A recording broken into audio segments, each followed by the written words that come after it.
முயற்சி படத்தில் திருசாவுக்கு குழந்தை பிறக்காது, அதை கண்டவுடன் குழந்தை பிறக்கும் வரை முயற்சி பண்ணுவதுதான் விட முயற்சி அப்படின்னு நினைச்சீங்கன்னா அதான் குச்சு குச்சு நெய்.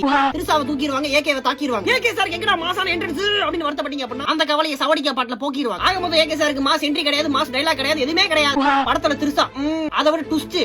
படத்துல வர ஒரு ட்விஸ்டுக்கும் லேடிஸ் குடிப்பாங்களா, அந்த புள்ள அஜித் கூட கதகச்சாவா, ஹீரோயின் அவளும் குச்சு குச்சாவா அப்படின்னு ஃபீல் ஆகும். ஒரு நிமிஷம் சட்டையை அட்ஜஸ்ட் பண்ணிக்கிறேன், ஆனால் அளவுக்கு மிஞ்சினால் அமிர்தமும் நஞ்சு. அதனால சில பேருக்கு அந்த ட்விஸ்ட் நல்லா ஒர்க் அவுட் ஆகும், சில பேருக்கு என்னடா ட்விஸ்ட் அப்படின்னு சொல்லிட்டு கடுப்பாக கூடிய சான்சஸ் நிறைய இருக்குது. திருசா அந்த திருசாவானவை எல்லாமே ஆட்டோ பின்னாடி ஒரு வரிகள் பார்த்தேன். காதல் வருவதற்கு காரணம் கண்கள், அதில் கண்ணீர் வருவதற்கு காரணம் பெண்கள். பெண்கள் கிடையாது, திருசா தான் காரணம். என்ன தைரியம் இருக்கணும் அவங்களுக்கு.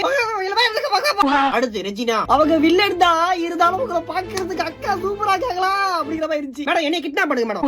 அடுத்தபடியாக ஆரோ, ஏன் சார் குர்த்த காசுக்கு மேல நடிக்கிறீங்கன்னு சொல்லிட்டு என் பக்கத்துல ஒருத்தர் பேசிட்டு இருந்தாரு, அதெல்லாம் கண்டுக்கல. ரைட்டா அப்படிதான் இருந்துச்சு. சளி பிடிச்சிருக்கு ஆரோ. மியூசிக்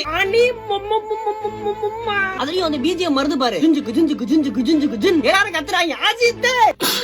தலங்களுக்கு நன்றி, சளி பிடித்துக் கொண்டே வீடியோ எடுத்துக் கொண்டிருக்கிறேன். மொத்தத்தில் படம் அழகி வருகிறது. ஒரு நிமிஷம் இருங்க. மொத்தத்தில் படம் எப்படி உள்ளது? காசு இருந்தா பாரு, காசு இருந்தா பாக்காத, விட்டு தொடடா. நான் சொல்வதை நம்பாத, உன் ஃப்ரெண்டு பாத்திரன்னு சொல்லுவான், அதையும் நம்பாத, எவனையும் நம்பாத, ஒன்னையும் நம்பாத. எல்லாரும் எல்லாமே கைவிடும் போது ஏகே சார் நம்புடா. ஒரு மாதிரி படம் வந்துட்டு இதாதான் போவோம், ஆஹா ஓஹோ அப்படிலாம் சொல்ல முடியாது. அதுக்குன்னு ரொம்ப அடிச்சும் கீழே சொல்ல முடியாது. Not bad, nice film, thank you.